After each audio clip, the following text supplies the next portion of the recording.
So as we talk about friendship, I learned this week something about myself. I learned that there is room to grow in how good of a friend I am. Because, last week Pastor Tim shared that he has over 1,000 friends on Facebook. I have 671. So obviously I'm not as good of a friend to others as Tim is, or I'm just wiser than he is. And I choose my friends more carefully than he does. You can evaluate that for yourself. I now have to go to staff meeting tomorrow and face the wrath of Tim. No, it's all good. Hey, we do, right? We throw around that term friend kind of loosely sometimes, don't we? It's like I have 671 friends. I can guarantee you, I don't even know who half of them are if you were to ask me, well, who are those 671? I have no idea who's on my friend list, right? Or we meet someone, we make an acquaintance, and then we're talking about Joe, who I just met to someone else, and we call him my friend. Hey, let me tell you about my friend Joe. Well, you're not friends. You just met the guy. Right? We tend to throw that term friend around a lot. And we talked last week about how friendship is hard. But when you're talking about 671 friends that you don't even know who they are, it's really not very hard, is it? It's really not. I'm friends with all of them.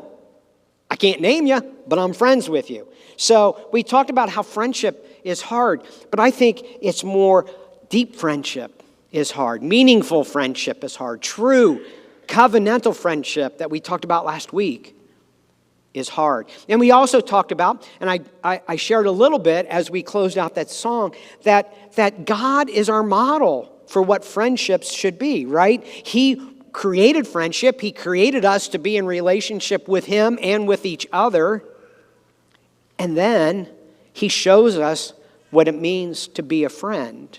And we talked last week about how true friendship, that deep friendship, is covenantal in nature. And we talked about what is a covenant. We looked at a couple of definitions of what a covenant is, and I'm going to give you a third definition. By the way, it's just very interesting. One of those definitions came from Pastor Janine. One of those definitions came from Pastor Tim. And now today you get my definition of covenant, which is this. It is a relationship. It's not an agreement. It's not a contract. It's a relationship that two people enter into willingly with some promises.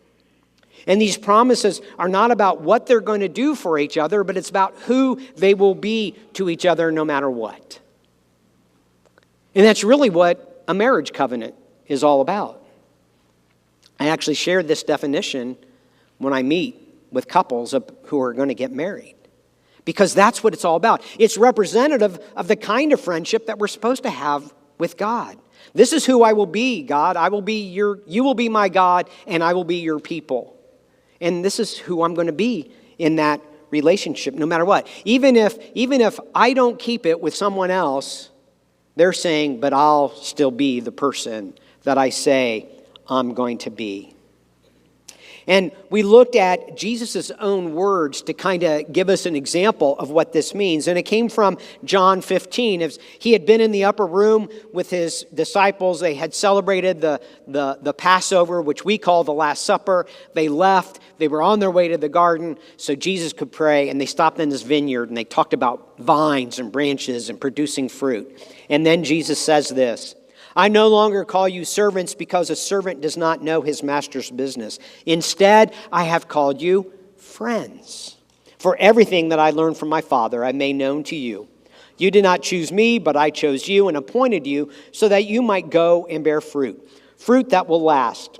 And so that whatever you ask in my name, the Father will give you. This is my command, love one another, or love each other. You see, hey, I'm not going to call you friends, but if you're going to be my friend, I need you to follow what I'm modeling for you. So love one another.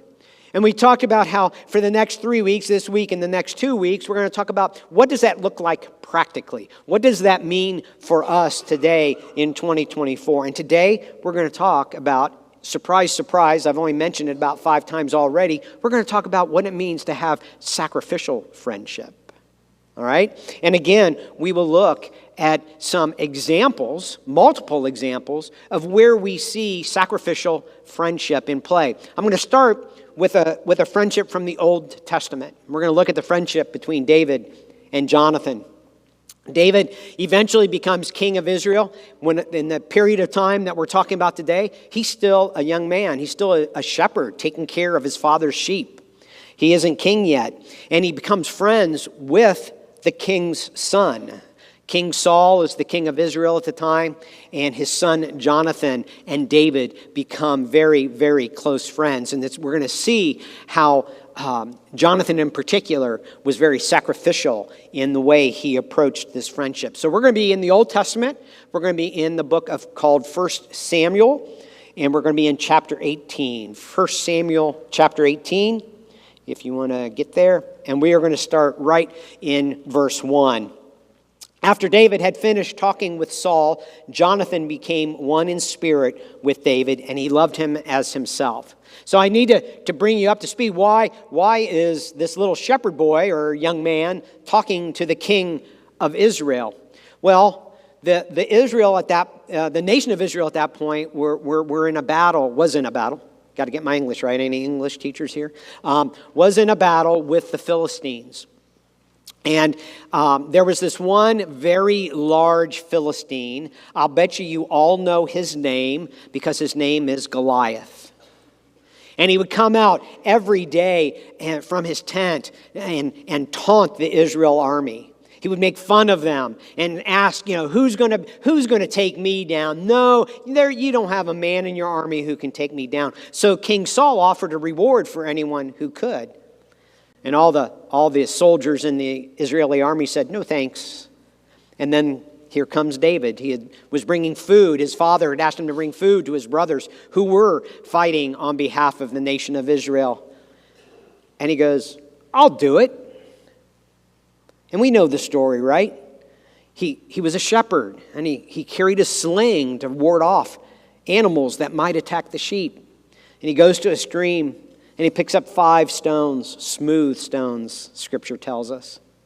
And he faces Goliath, and Goliath's just making fun of this little shepherd boy. And David puts a stone in that sling. He starts winging it, and he lets it go.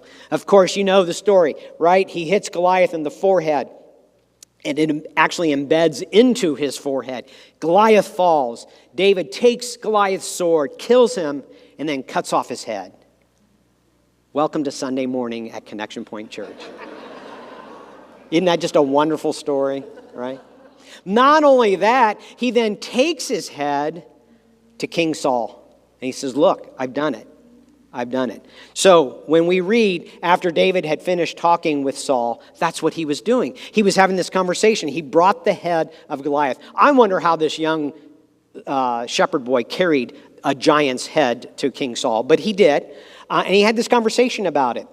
And then it says, Jonathan, which would be King Saul's son, became one in spirit. Some translations, your translations may say, their souls were knitted together, or their souls were bound together.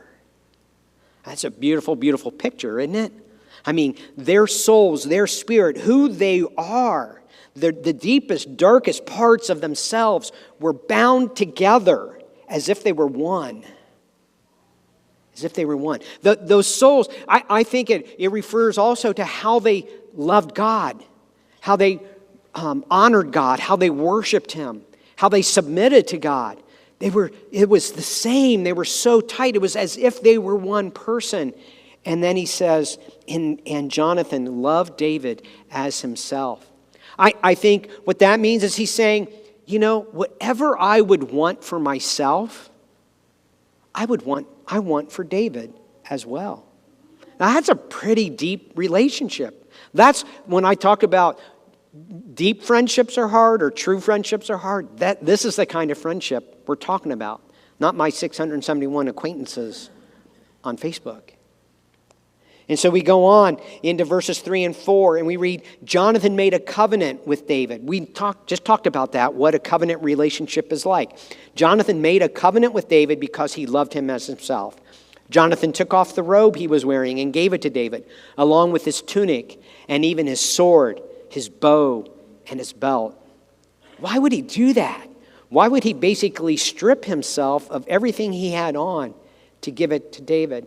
Well, I believe that there was deep symbolic meaning in what this friendship, what this covenant friendship meant to Jonathan. I believe his robe was the throne. He's saying, hey, I'm next in line. I'm Saul's oldest son. By all rights, when Saul dies, I get the throne. And by taking off his robe, he's telling David, but now, because I like you as myself, I am giving you the throne. And then when he took off his tunic, he's saying, I give you all my possessions. Everything I have is yours, David.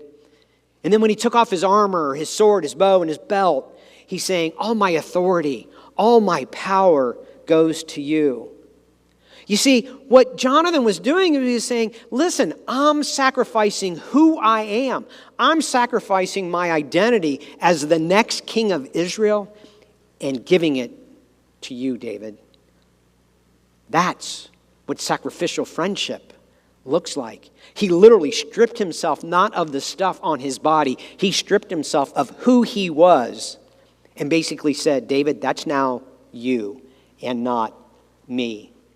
And what's really interesting is we don't read where David ever held this over the head of Jonathan or Saul. Think about it. I've got his sword, I've got his belt, I've got his robe. I've got you right where I want you, Jonathan. Now listen, this is what you're going to do for me. David never said that. He received it, but he received it graciously and lovingly and with a deep friendship. And when you have sacrificial friendships, sometimes some are givers and sometimes some are receivers.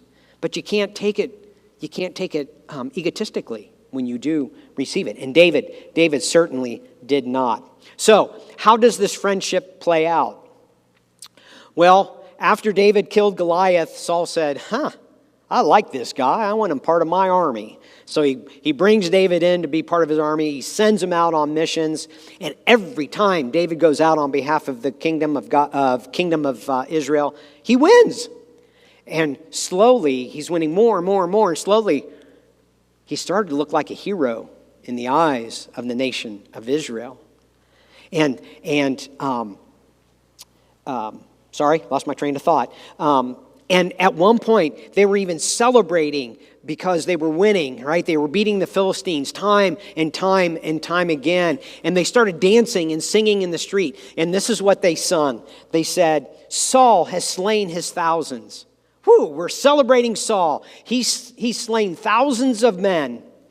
But then they go on to say, and David, his tens of thousands. Ouch, if you're Saul, right? You know, they're celebrating David because they're bragging on him more than they're bragging on Saul. Saul didn't like that. He was threatened by it. He was jealous of David. He felt that David was trying to take over. Do you know it would be 20 years before he became, approximately 20 years before he became king of Israel? I mean, there was no threat whatsoever. David had done nothing wrong. Yet Saul felt threatened, so he tried to kill him. At one point, it talks about how they were in the same place together, and Saul threw his spear at David and tried to pin him to the wall. Not once, but twice. Missed him both times. But after the second time, David said, I'm out of here. And he went on the run because Saul was chasing him. So they're out and about.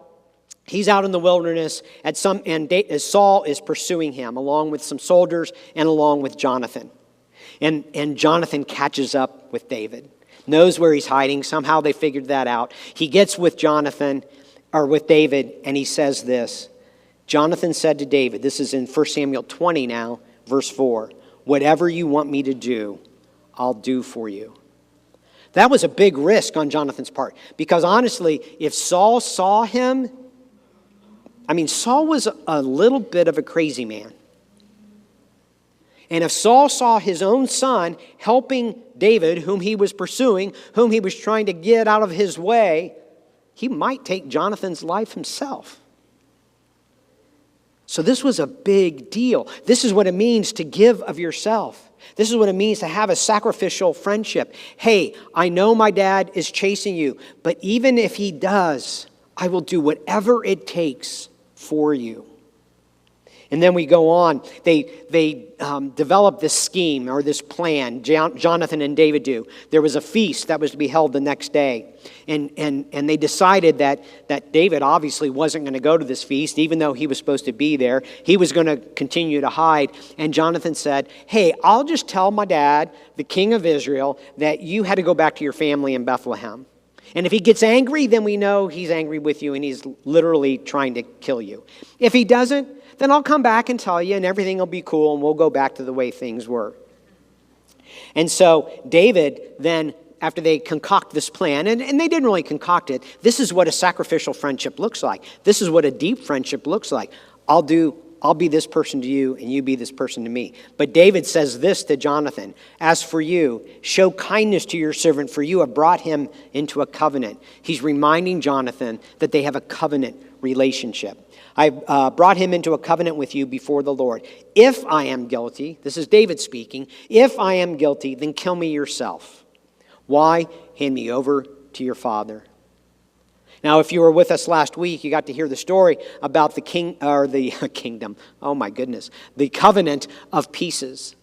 And real briefly, that's where when two people entered into a covenant in ancient times, they would sacrifice an animal, cut it in half, lay both pieces on the ground, and then the lesser person, the one who was less wealthy, the one who had less influence, would walk between the pieces and saying, look, I know that you're the upper one, you'll keep your end of the bargain, but if I don't, you can kill me. Now, there's no record that Jonathan and David did the covenant of pieces, but I think that's what David is saying here. He's saying, look, we entered into a covenant. So if I have done anything to break this covenant, if I am guilty, then we're in the covenant relationship, so you kill me. Don't hand me over to your father. And we find out that Jonathan responds this way in verses 13 and 15. But if my father intends to harm you, may the Lord deal with Jonathan, be it ever so severely, if I do not let you know and send you away in peace. I find it interesting that Jonathan's talking about himself in the third person when he's talking to David himself. But here's what he's saying. He's saying, listen, if I do anything that I break the covenant that we have, then may the Lord deal with me. You don't have to, Jonathan, because we're in this kind of relationship. God will deal with me, be it ever so severely. And then he goes on to say, may the Lord be with you as he has been with my father, but show me unfailing kindness, like the Lord's kindness, as long as I live, so that I may not be killed. And do not ever cut off your kindness from my family, not even when the Lord has cut off every one of David's enemies from the face of the earth. This is the one time that Jonathan is going to David and he's saying, look, if I do anything wrong, the Lord can deal with me. But will you please, please, please show me and my family unfailing kindness forever and ever. And actually, if you would continue to read the story, we find out that David does just that. He keeps his end of the bargain. Even after Saul and Jonathan have both died, David's king of Israel now, and he shows kindness to Jonathan's family members who remain. And except for this one time when Jonathan asked, hey, will you show my family kindness? Doesn't this relationship seem kind of one-sided? Or is it just me? Doesn't it seem like Jonathan is giving up everything and he's really not asked David for anything, and David hasn't really offered anything? It seems unbalanced. It seems out of whack. It seems like Jonathan is doing everything. And I would say, if you saw that the way I saw that, we agree. I think it is a one-sided. And sometimes sacrificial friendships can be unbalanced. Sometimes it's for a season, it's a person giving and giving and giving, and you just receiving. But remember, when we receive, we do it graciously and kindly and not egotistically or holding it over a person's head.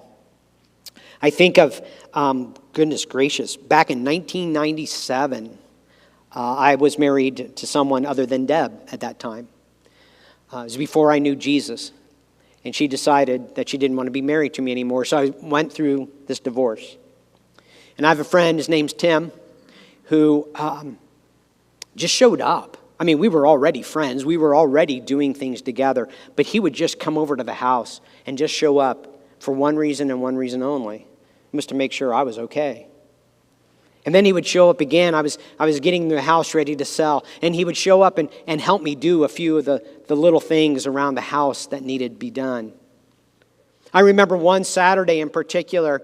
So one of the reasons we were such good friends, it was a very covenantal friendship, is because he, as I am, root for the University of Michigan in football. Help me out here, Matt. Come on. Although you're a Michigan State guy, though, aren't you? Yeah. Anyway, we're watching football. I had a little toy poodle that I got in the divorce. I found out later that she was actually sick, but she shivered all the time. I just thought because she weighed like 8 pounds. I thought she was just because she was so little. And Tim picked her up. He had a zip-up sweatshirt on. Put her down in his sweatshirt and then zipped it up so all you could see was her head sticking out. You see, he was giving of himself.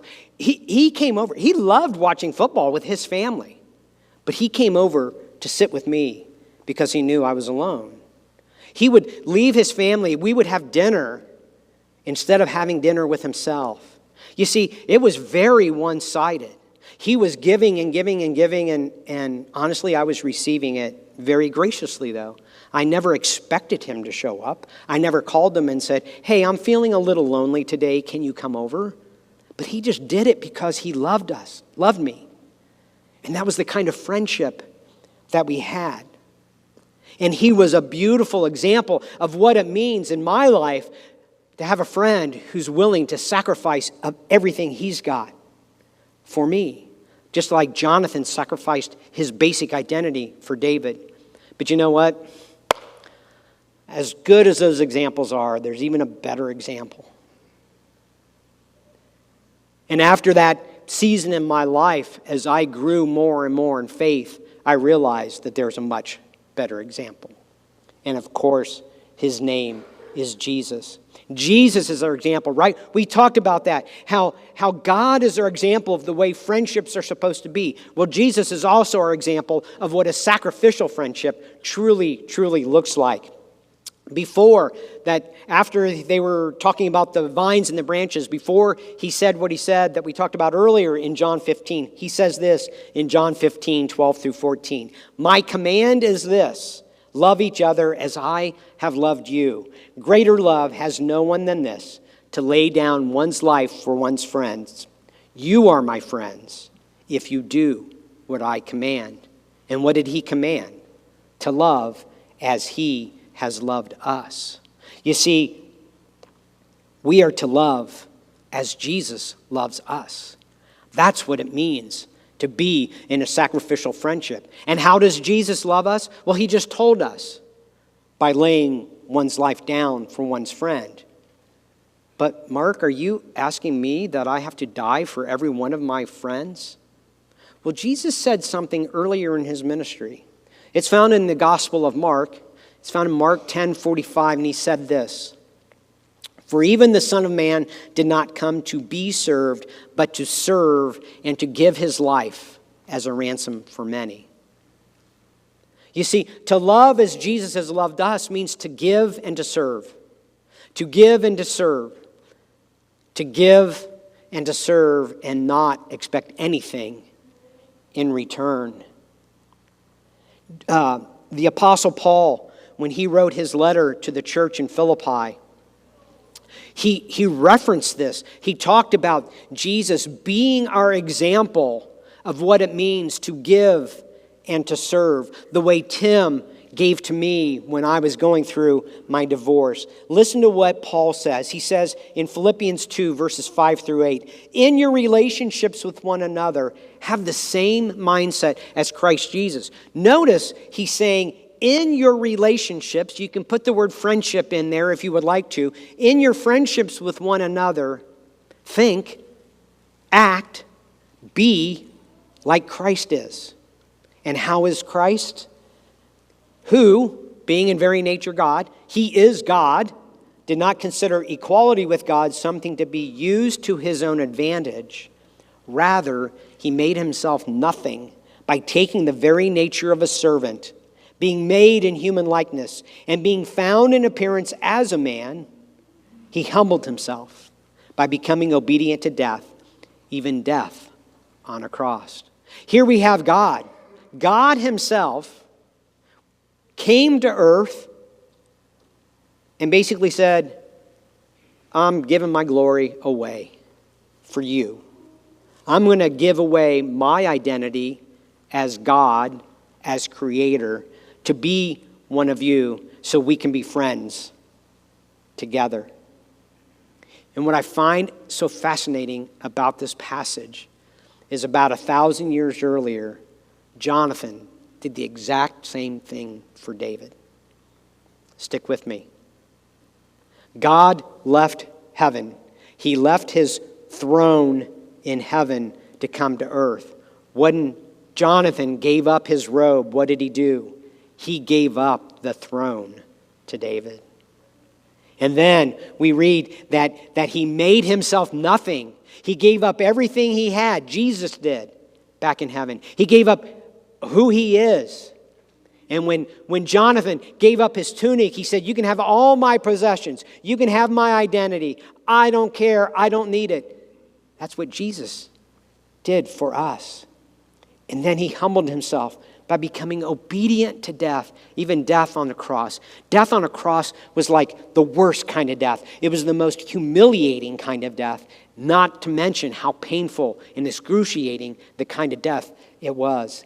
And he's saying, you know what? All the authority, all the power I have as God can go away because I want to be friends with you. And, by the way, you should do the same when you make friendships with each other. So it's like, at this point, it's like I'm going, okay, so how am I going to apply this to us in 2024? But honestly, guys, the message this morning is very, very straightforward. We've seen it in the way Jonathan was in a sacrificial friendship with David. We saw it in my relationship with Tim. And of course, we see it in Jesus. And that is this. When you have friendships like Jesus has with us, you give of yourself and expect nothing in return. Jesus did ask us to love as he loves, though, didn't he? But that wasn't for the sake of our friendship. That was for the sake of the friendships that we have with each other. That's the message today. When you have friendships like Jesus has with us, you just give of yourself. You give and you serve. And if called upon, you'd be willing to lay down your life for a friend. That's what it means to have friendships, to love like Jesus does. Remember, he himself is our model. We've talked about that. God created friendships and he models friendships for us. So when he says, love like I do, that's what we're supposed to do. We're supposed to love like I do. But Mark, I can't have a sacrificial friendship with every person I have. I know. Remember, we're talking about something deeper, a more personal, a more meaningful relationship. Well, I don't know how to have sacrificial friendships. I don't know who to have sacrificial friendships with. Let me help you. You can start right here with your fellow brothers and sisters in Christ. Because you know what? They want to love the same way you want to love. And one of the ways we do that here at Connection Point is through what we call connect groups. Connect groups are our small groups that we have here. And it's where we can get beyond the hey, this is my friend, to this is my friend. Sorry. So Deb and I are participants in a small group. There are 5 couples in this small group. And I couldn't remember when it was. When did we remodel the bathroom? This year or last year? Last year, we decided to remodel the bathroom that's attached to our bedroom. And I don't know what I'm doing. I'm not a plumber. I can do a little bit of wiring. I don't know about laying floor. I don't know about putting up drywall and plaster. I certainly don't know plumbing. So Gary and Amy Levy are part of our small group. Gary's a builder by trade. He's a contractor. I went, sweet. I can have Gary come. He can show me and explain to me how to do things, and then I'll do them. Now, I don't know if it was because it was just easier to do it himself rather than trying to teach me. Knowing Gary as I do, I don't think that was the case. You see, he did almost everything. I felt like the apprentice on the job. You know, after all the workers leave, I'd get the shop vac out and I'd vac up all the drywall dust. I would clean his sponge and his tools to put the mud on. I would make sure all of his tools were back where they belong. I'd pick up all the screws, you know. But that wasn't Gary's heart. It wasn't easier for him to do it himself. I mean, it probably was. But he just wanted to give and serve Deb and me in this way. And that came out of because we are in small group together. We are in connect group together. You too can find those kinds. It takes time to develop. It doesn't happen, hey, I'm in a small group, I'm going to call on someone to sacrifice for me. It doesn't work that way, right? Because that's the wrong way to think about it anyway. We're not supposed to see what we can get. We're supposed to see what we can give. But as you develop those relationships, they become willing and wanting to sacrifice for you. So we do a thing here called car conversations. And it's really designed to give you an opportunity to have conversation with your children if you have them on your way home. But these conversations work between adults as well. So our car conversation question for today is, what does it look like to be in the kind of friend who gives and serves? What does that look like? What does it mean to give and to serve? Can I be truthful with you? I would hate it if you said no. So after that divorce in 1997, way before I'd met Deb, I immediately went on a trek to find my next wife. And people said, well, what are you looking for, Mark? I said, I don't care what she looks like. I don't care how tall she is. I just want her to love me.